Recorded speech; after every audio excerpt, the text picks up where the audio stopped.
اعوذ باللہ من الشیطان الرجیم بسم اللہ الرحمن الرحیم وَلَقَدْ آتَيْنَا مُوسَى الْكِتَابَ فَلَا تَكُنْ فِي مِرْيَةٍ مِّن لِّقَائِهِ وَجَعَلْنَاهُ هُدًى لِّبَنِي إِسْرَائِيلَ وَجَعَلْنَا مِنْهُمْ أَئِمَّةً يَهْدُونَ بِأَمْرِنَا لَمَّا صَبَرُوا وَكَانُوا بِآيَاتِنَا يُوقِنُونَ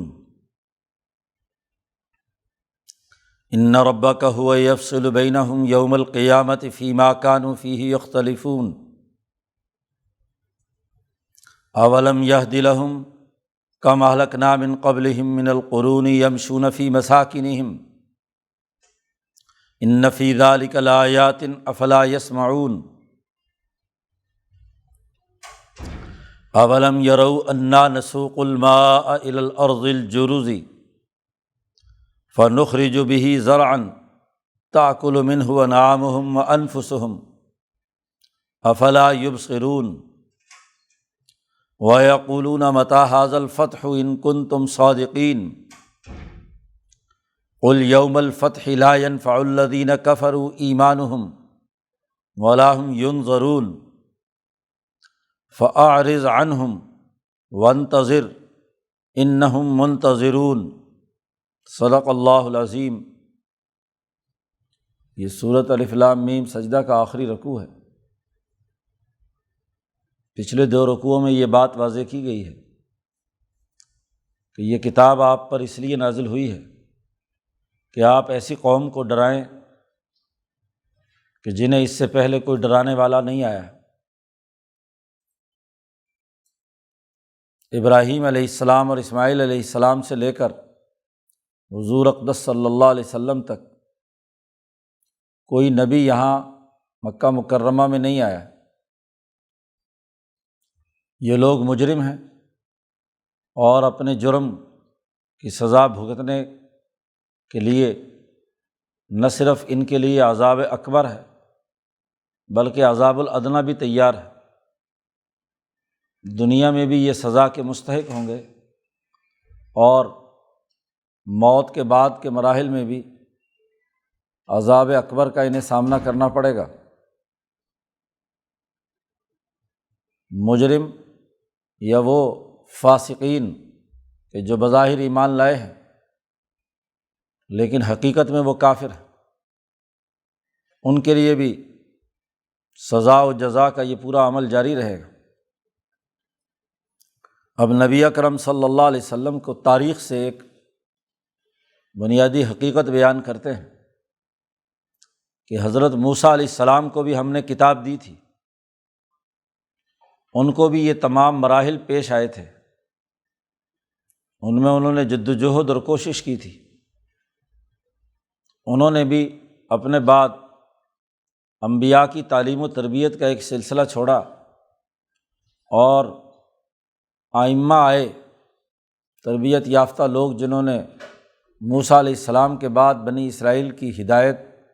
اور ان کی تلقی کے لیے کردار ادا کیا تھا۔ نبی اکرم صلی اللہ علیہ وسلم سے کہا جا رہا ہے کہ آپ اپنا یہ کام ان ظالموں کو ڈرانے اور دین کے غلبے کا، مجرموں کو کیفر کردار تک پہنچانے کا کام جاری رکھیے۔ آپ کے بعد بھی یہ سلسلہ جاری رہے گا۔ آپ کے بعد آنے والے ایسے لوگ امام بنیں گے کہ وہ بھی آپ کے اس بین الاقوامی پیغام کو پھیلانے کے لیے مسلسل کردار ادا کریں گے۔ تو حضور کو اس حوالے سے تسلی دی جا رہی ہے کہ آپ کے بعد بھی یہ کام جاری رہے گا۔ اس لیے قرآن نے کہا وَلَقَدْ آتَيْنَا مُوسَى الْكِتَابَ، ہم نے موسیٰ علیہ السلام کو کتاب دی تھی۔ جیسے موسیٰ علیہ السلام کی جد و جہد کا راستہ رہا ہے،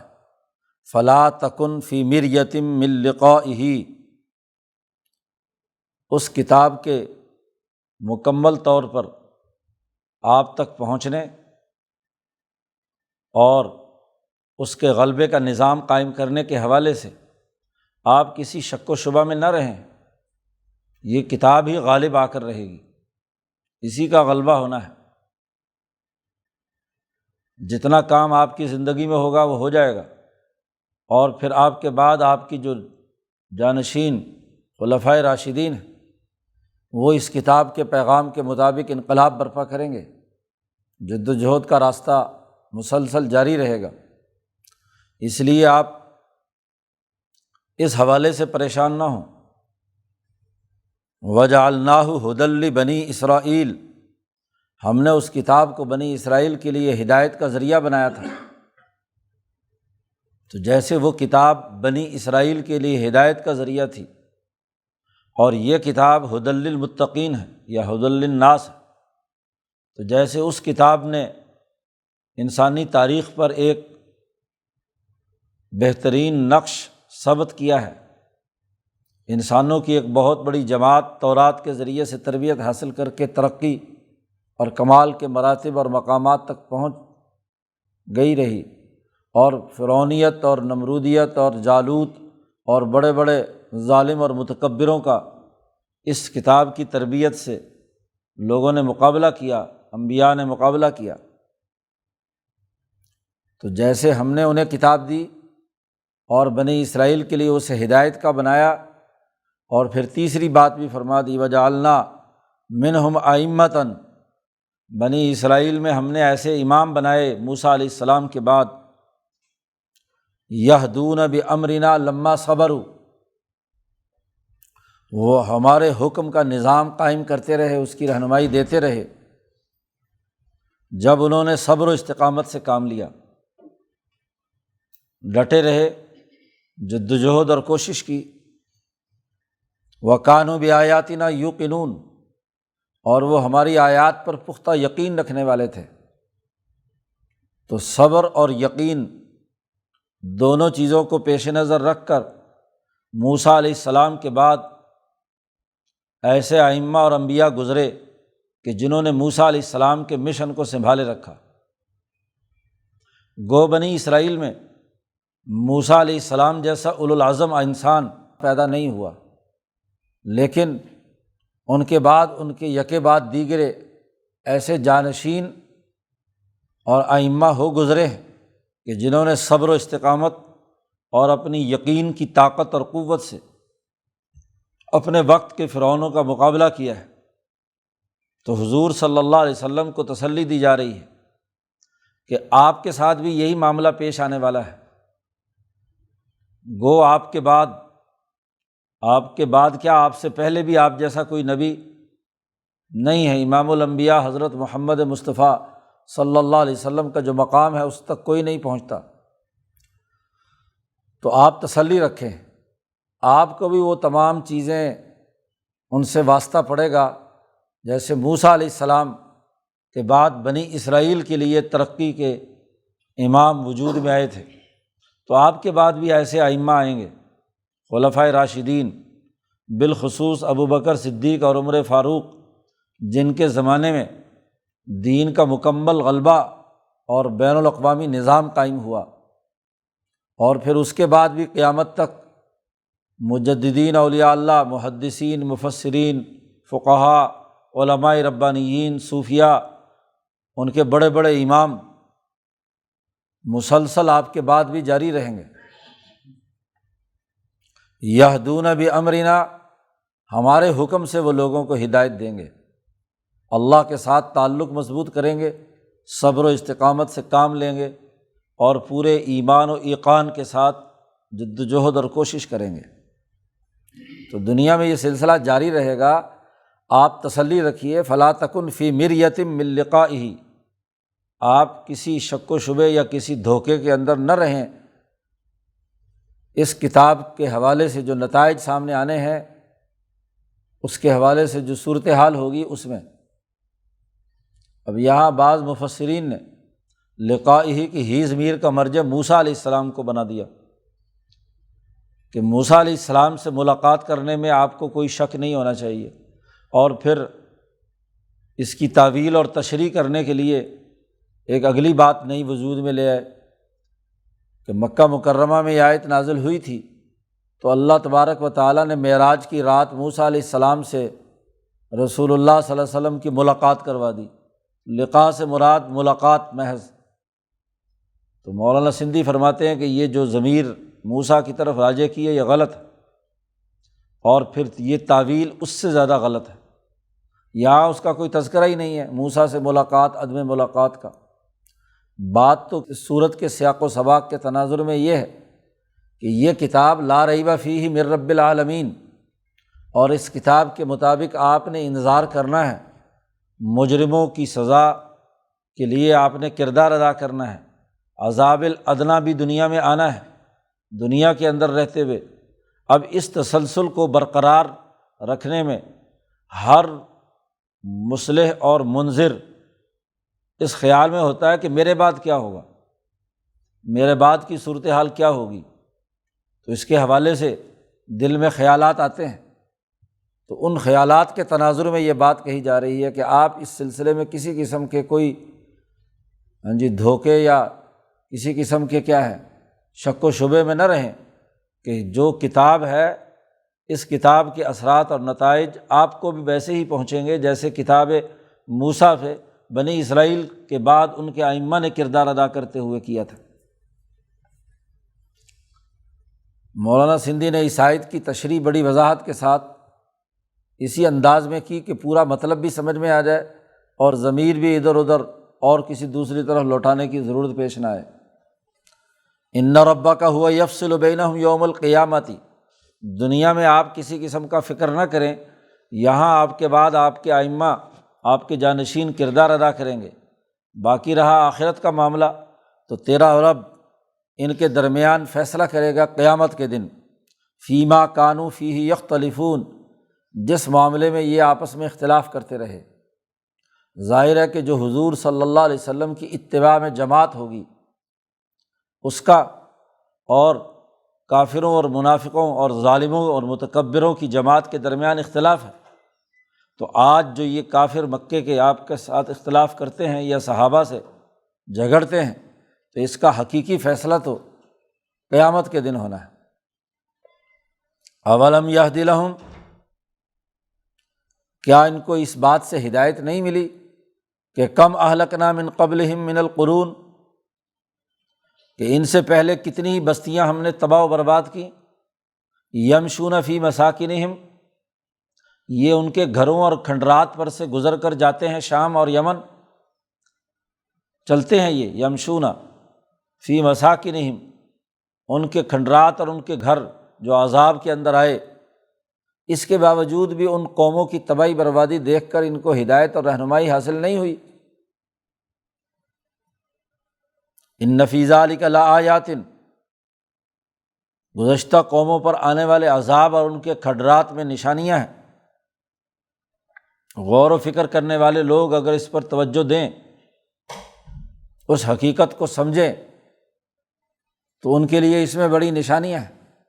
افلا یسمعون، کیا یہ ماضی کے یہ قصے اور واقعات پوری توجہ سے سنتے نہیں ہیں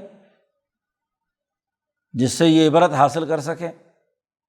اپنے طرز فکر و عمل کو تبدیل کریں؟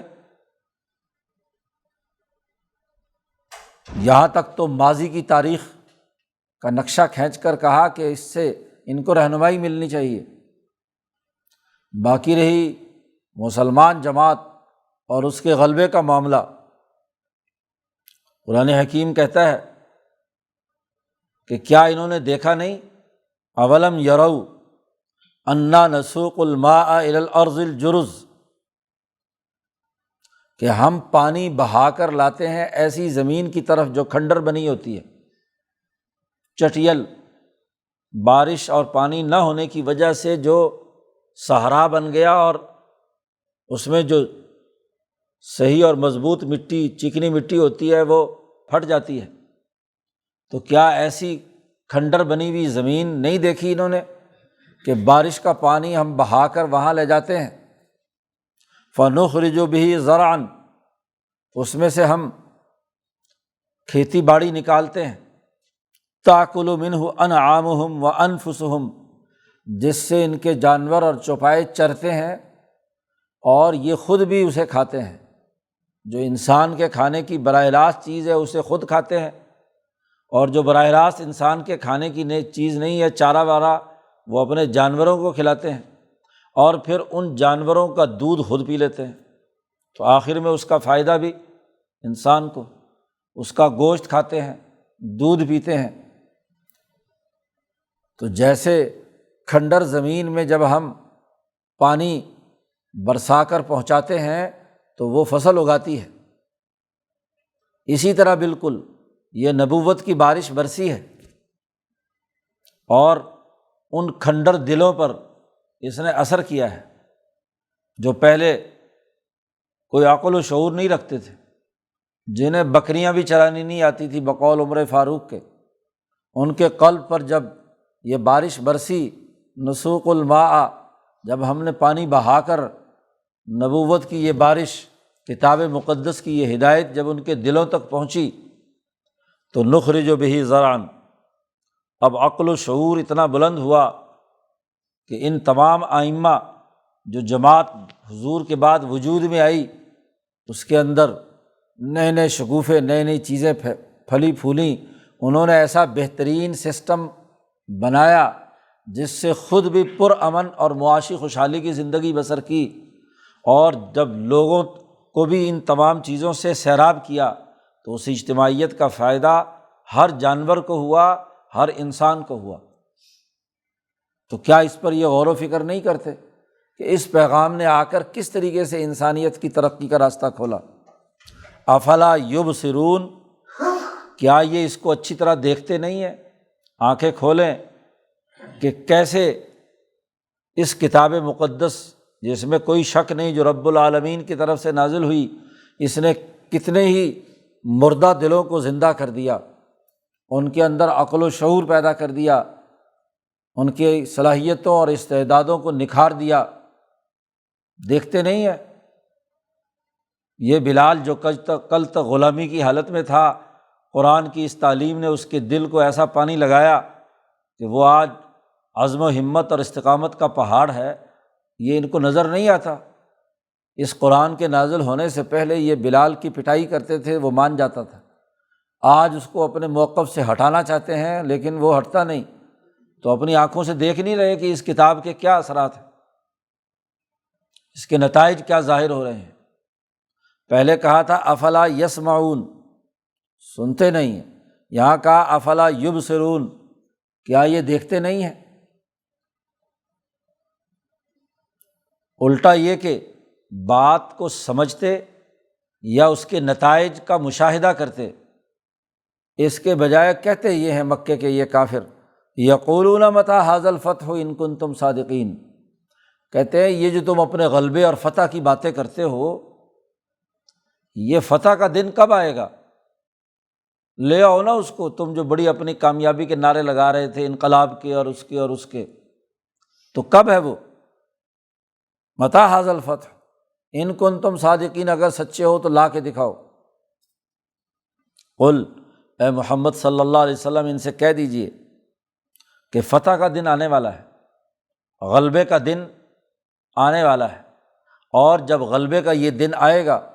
اس دن لا ینفع الذین کفروا ایمانہم، کافروں کے ایمان کا کوئی اعتبار نہیں ہوگا، اس کو نفع نہیں دے گا۔ موت کے وقت تو فرعون نے بھی کیا ہے، جب غرق ہو رہا ہے تو کہنے لگا آمنت برب موسیٰ و ہارون، موسیٰ اور ہارون کے رب پر ایمان لایا، تو وہاں اللہ تعالیٰ نے کہا آلانا، اس وقت تجھے یاد آیا ہے؟ جی، اس سے پہلے تو بڑا متکبر تھا، بڑا فسادی تھا، تو ان پر بھی جب عذاب آنا ہے، 70 وہ بڑے بڑے سردار جب ان کی موت سامنے آئی ہے، شرمندگی ہو یا جو بھی ہو، اب کیا فائدہ؟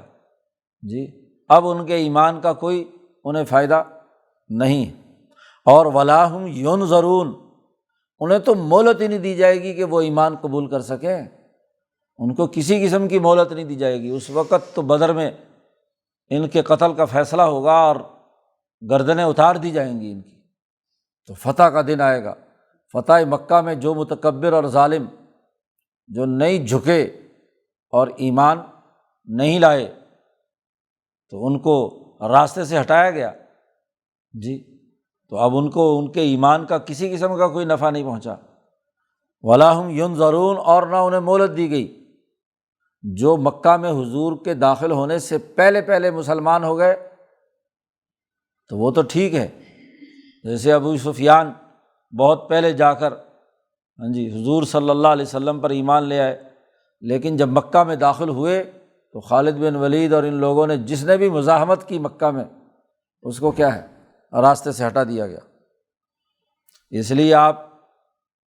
پرواہ نہ کریں، اعرض عنہم، ان کے بارے میں سوچنا چھوڑ دیں، نظر انداز کریں، بس وانتظر،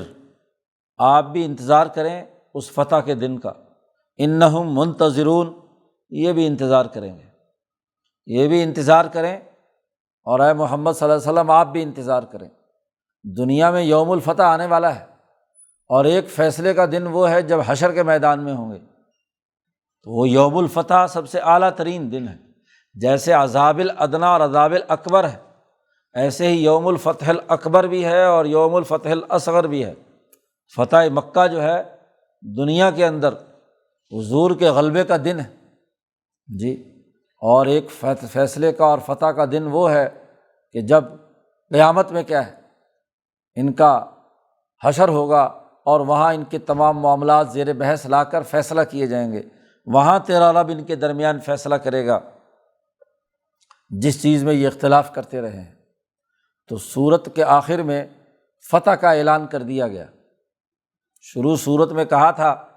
کہ یہ کتاب، اس میں کوئی شک نہیں، رب العالمین کی طرف سے نازل ہوئی ہے اور انذار کے لیے آئی ہے، اور دنیا میں بھی ان کو عذاب، جو مجرم لوگ ہیں ان کے عذاب کا سبب ہے، اور آگے بڑھ کر فتح مکہ ہونے والا ہے یا بدر کا فتح کا اور فیصلے کا دن ہے، تو اس فتح کے دن میں بھی ان کے درمیان تمام معاملات حل کر دیے جائیں گے، ان کو کوئی مہلت نہیں ملے گی اور یہ سزا کے مستحق بنیں گے۔ تو یہ سورت الف لام میم غلبے پر دلالت کرتی ہے۔ یہ تینوں صورتیں یہاں جو آئی ہیں، غلبت الروم سے لے کر یہاں تک تینوں لوامیم ثلاثہ، یہ مکی صورتیں ہیں، اور مکہ میں خلافت باطنہ کی طاقت اور قوت کے لیے ایک واضح رہنمائی اور مستقبل کا پورا نقشہ روڈ میپ دے رہی ہیں۔ اور پیچھے جو صورتیں گزری ہیں البقرہ اور آل عمران، وہ مدنی صورتیں ہیں، اور ان مدنی صورتوں نے خلافت ظاہرہ کے قیام اور اس کے بنیادی اساسی اصولوں کو واضح کیا تھا۔ تو لوامیم جتنی بھی ہیں وہ اسی غلبے پر دلالت کرتی ہیں۔ اللہ تعالیٰ قرآن حکیم کو سمجھنے اور اس پر عمل کرنے کی توفیق عطا فرمائے۔ اللہ